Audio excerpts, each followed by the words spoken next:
Hey guys, what up here? Welcome back to NASCAR 2004 for race 336. We're going to Vegas, and well, we're starting off on a fire note, fire emoji note. We've won both the races so far, so we're doing very well. Will this continue at Vegas? Possibly. Vegas is a little bit tougher than Rockingham, so how much tougher? I don't know. I guess maybe the race interval will kind of determine that, or something, as far as a race scale of difficulty. I don't know, but we're good in the points, obviously. We have not led the most laps yet, which I'm curious whenever that's going to be thwarted because Newman has that edge right now. Ricky Craven's led a couple laps, I just noticed that. Paint scheme is the Rubbermaid commercial Ford. It's just about the same as the 2002 one, just the commercials in bolder letters. That's really about the extent of it. There's really not a whole lot else to show, so before we jump in, thank you to my Tier 2 Patreon people as well as my YouTube member support channel person to get early access videos like this, as well as channel emotes and all that good stuff for when I stream. So thank you as always for what you guys do. It's very appreciated. It does help me out a lot, more than you think, or more than you know. I don't know, but let's get into Vegas and see what happens. We got Junior on the pole, Kenny Wall second, Ricky Rudd third. Car setup, it's pretty standard, just default setup and just manual transmission. That's really it. So I guess I can't say it's definitively default setup, but it's default setup in terms of nothing adjusted in the car. I don't know, 98% adjusted. I don't know. I don't even really think manual gears change much. Maybe gives you like one or half a car length advantage, but that's really it. And I guess I'm just really comfortable with that. I don't know, but either way, let's get into the race. MRN take it away, and hopefully they don't go on this tangent about Kurt having 3 wins in 2002, which does not make any sense and really infuriates me. Also, why is my face cam freaking... I look redder than normal. I gotta fix that. There we go. Okay, we fixed it. We're good. Now we can go into everything. NASCAR Winston Cup Racing has hit the jackpot this week as we come to Las Vegas Motor Speedway for today's UAW Daimler Chrysler 400. What are your thoughts on this race? The good thing about tracks like this is there's plenty of room out there to avoid accidents. I look for these guys to have a pretty clean run and probably won't see the big one that we talk about at the other tracks. That car of Elliott Sadler's sure is something else, isn't it? Yeah, it's definitely got one of the most interesting paint schemes in all of NASCAR. You certainly don't have any trouble picking him out on the racetrack, and that's what a sponsor is after. In 2002, Matt Kenseth led all drivers with 5 wins. Unfortunately, he's also had 10 races where he finished 30th or worse.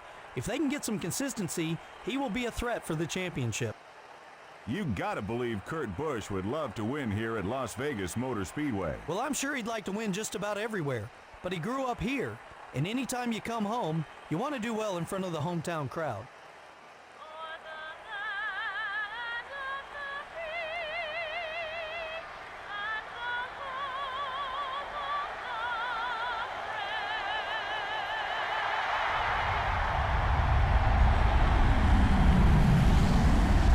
Gentlemen, start your engines. Dare I say, that was a great introduction. They referenced Kurt Busch at his hometown track, a foreshadowing Matt Kenseth win a title, talking about how he ran in 2002. It's like, good foreshadowing with that. He was probably leading the points when this game came out, so, well, it's not really a shock because he was leading the points like the majority of the year. So, nice foreshadowing there. So, all bits of interesting stuff with that. Good intro. They didn't mess up and lie about Kurt's stats, so good stuff. Anyways, here we go. 26 laps, starting P43, shotgun on the field, and we're going to see what happens. So, in preparation for these races, especially since I just recently played Thunder 04 with the career mode, I'm pretty well versed in this game, or at least I'm really used to it. So I kind of know, or at least I don't really need much of a learning curve or need to relearn much. I just do one practice race just to get a feel for the car, just a little bit. That's it. But from what I experienced here, it is tougher than Rockingham. But yeah, that first lap gained a couple spots. Car definitely has a lot of good power on the front straightaway. Corners are pretty good. This is also a track too we can kind of abuse going under the white line and not really hurting us. Kind of the same way in Thunder 03. Thunder 03, for whatever reason, Vegas is extremely difficult. Harder than any other track in the game by a monumental margin. To the point where even putting in kind of like a partial custom setup still was not that competitive. So it took a lot. But you know, going into this one, it's not nearly as tough, which is kind of a shame. They nerfed this track, but then again, they nerfed a lot of tracks in this game, or at least for the race now aspect, or like season mode aspect, because you have just a fully upgraded car. So yeah, it's just not nearly as tough. I'm curious to see how much of a difference that'll be. Like, can we actually go into this race and have a bigger race margin than Rockingham? I highly doubt it, but I'm morbidly curious to know.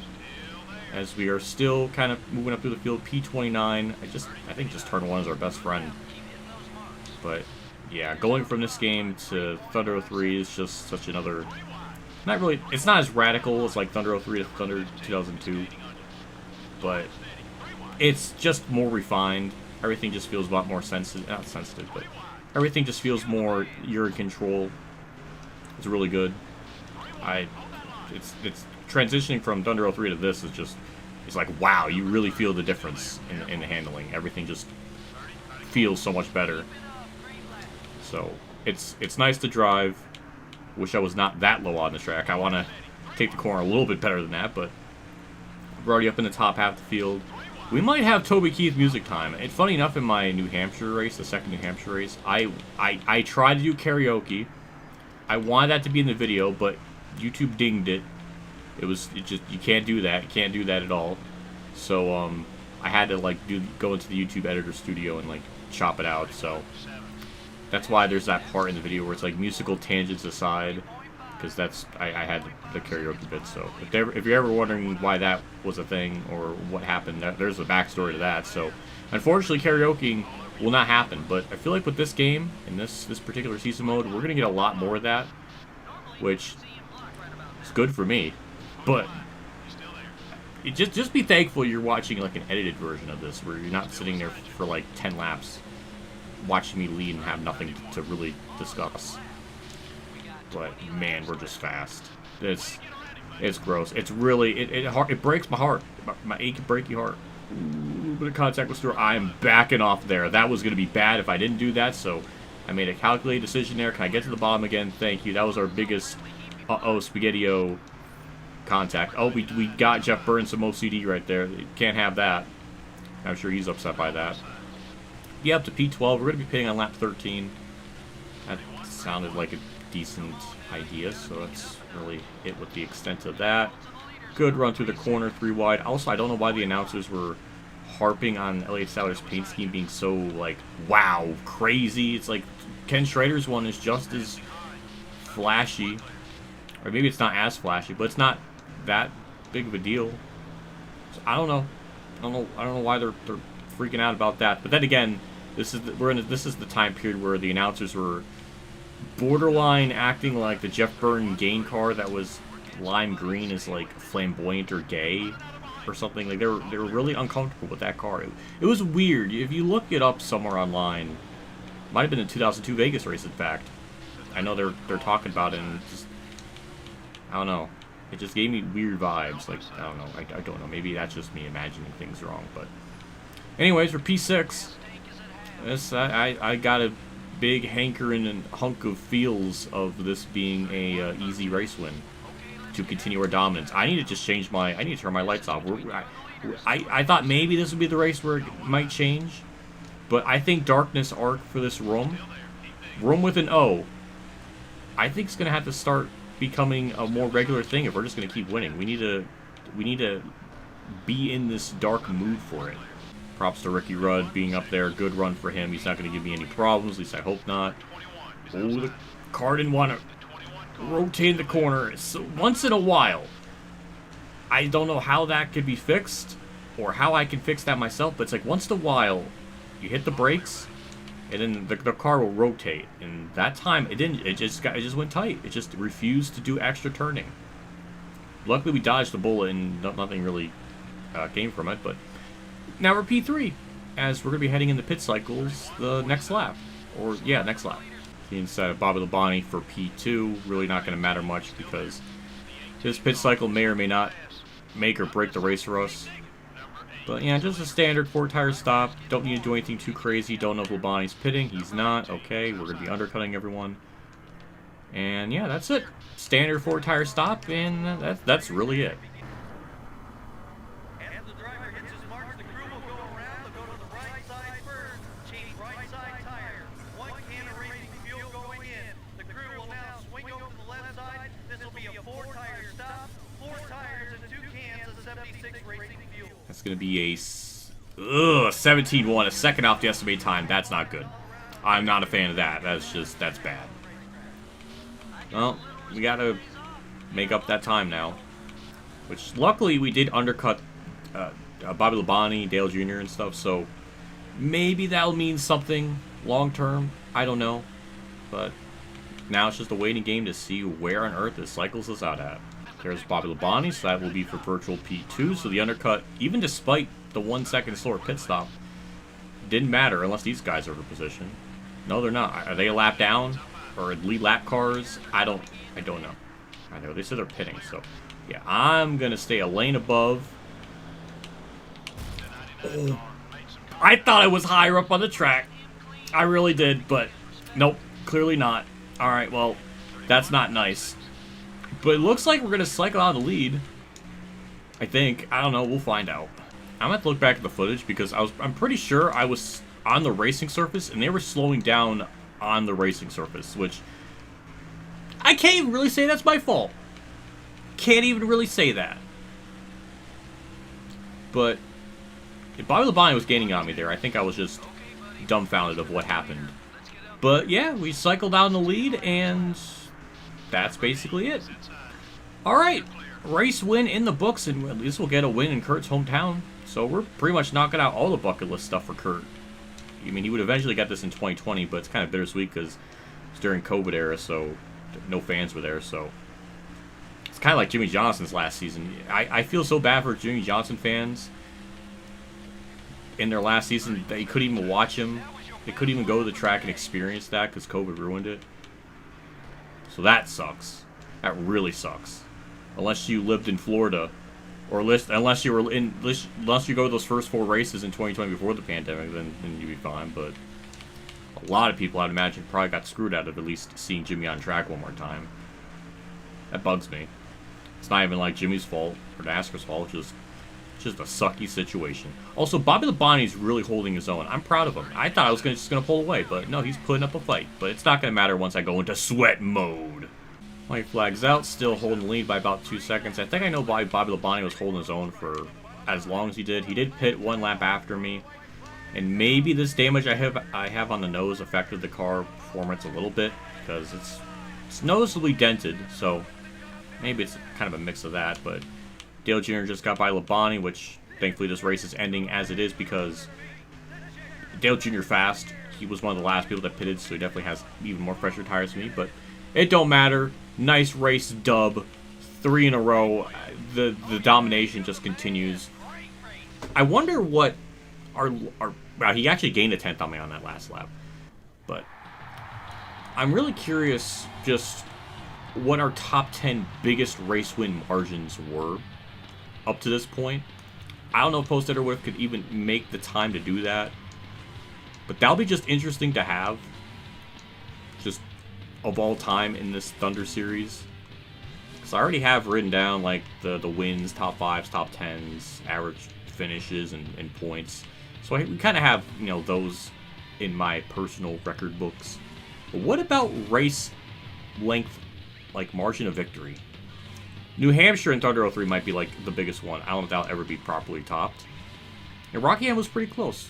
This wasn't as dominant as Rockingham. We had like a 4-second lead there. This was only 2, so it was a little bit tougher. Not by a crazy margin, but a little bit. So I guess we could just start rating races based on how big my margin is. Which is like it's basically a dick measuring contest at this point. How big the ego is, I don't know. Let's take a quick look at the finishing results. But, oh yeah, we won. It's just never gonna end. I'm surprised I even have like a donut mark on the side of the car when I barely tapped Burton on the side. I don't know if that really counts as a donut mark. That's kind of exaggerating it a little bit, but whatever. It's just another dub. What's the trophy gonna look like? I'm curious about that. Oh my god, Winston Cup Girl is in a different outfit. They had 2 different outfits for her in this game. Yes, the OG outfit. That makes me happy. Good times. That's a nice looking trophy. I don't think we've ever really won in Vegas. Or at least not to my... Well, actually, we did in career mode, but... It's a good looking trophy. I like the fact that they used the real life ones. It's good stuff. I don't know why Kurt looks like a horror movie villain. He just looks cursed, but... We did it. Dale Jr. second, Bobby Labonte third. He was really falling off there at the end. He lost a lot of time. Bill Elliott fourth, just ran a really good race. Matt Kenseth fifth, being very consistent like his real-life counterpart. It's interesting because his AI in this game isn't like that, so it's weird to actually see him be pretty competitive so far. Jim John sixth, still not having a win in this universe. Marlon seventh, Gordon, Waltrip, and Ricky Rudd 10th. Jeff Byrne 11th after what we did to him. Johnny Benson P14. Mark Martin 15th, struggling. Points would be interesting. Dale Jarrett running mid, but that's his real-life 2003 counterpart. And the only DNF was Jamie McMurray. And I guess Kenny Wallace at some point, which I did not see. So, I don't know. We'll see who's second best fiddle here in points. Alrighty, so Tony Stewart second. I don't know what really to say. He's just second in points. Bill Elliott fifth, which is impressive. Jim John fourth, Gordon third, Dale Jr. again, and Ryan Newman simultaneously had horrific starts to the year. Still not even in the top 10 in points. Dale Jr. is 14th, and Newman is 17th. Yikes. Mark Martin 18th, which is, I think, actually where he ran in points in real life, so that's ironically realistic, but his AI is actually better than that. He's usually like top 10 for sure. Ricky Craven just chilling in 11th. We led 10 laps, so I guess Newman... Well, we're still behind Newman, but we're gaining. Junior led 10, I think, so, you know, he's going places. So maybe after Atlanta, we'll actually get the most laps led lead thing, possibly. I don't know. Atlanta has always been really tough. I don't remember what it's like with this car in this game in a season mode environment, so I don't know. Don't hold me to it. But what we're going to hold is that W on that paint scheme. Nice looking Irwin Tools paint for it. A new one for the game. Not like a copy of like 2002 with just slightly different text. It's entirely brand new, like the blue ice one, which is really nice looking. So we got that next race to look forward to. So that's exciting. I think that car may have won New Hampshire. Actually, I got Racing Reference on hand. Let's look that up. With Bristol, I know he didn't win in that Irwin Tools car. What about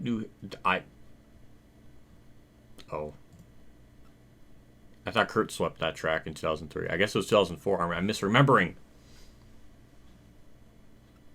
Okay, yeah, he won Fontana. Then he won Michigan, so... Never mind. I was way wrong. He did not win in that Irwin Tool. Maybe it was maybe it's 2004. Maybe I'm misremembering it. Let's go to 2004. What does that say? Oh, I was right. Irwin Industrial Tools. Well, there's that Sharpie. So, my brain wasn't completely wrong. There was some modicum of sense to that. Oh, and it swept both the New Hampshire races with that, so maybe I wasn't imagining things. Joe Nemechek got sixth in that race. Jamie McMurray, people forget, Jamie McMurray, if the chase never existed, he would have went from like 11th to like 6th in the final points, because he had a rock in the last 10 races. Anyways, that is Thunder 04, Vegas, and we'll just wrap things up. Big shout out to my 2-3 Patreon supporters: Dave from our Champ 15, Kamikazegames, Bailey Carrier, Mexican Link 1986, Jason Hellman, and my name is John for support. Again, I appreciate what you guys do for my channel every single month. It does me a lot. Always goes a long ways. So thank you, as always, for the wonderful continued support. See you all next episode in Atlanta. It's funny because in my one practice race I did, I think I won that Vegas race by like 4 seconds. But I'm actually sort of surprised I didn't win it as much as my practice run. But I'm assuming... because they behind me, they pitted a lot later. So I guess that might have probably attributed to that, them have a little more pace. So maybe it's that, and also that hood damage. Maybe that affected it too. I don't know. But we still won. Anyways, see you at Atlanta. See what happens, and yeah, Darkness Arc begins next episode. So we'll see if that continues going forward. So we'll see. Anyways, I will see you all later, and as always, have a good day, everyone.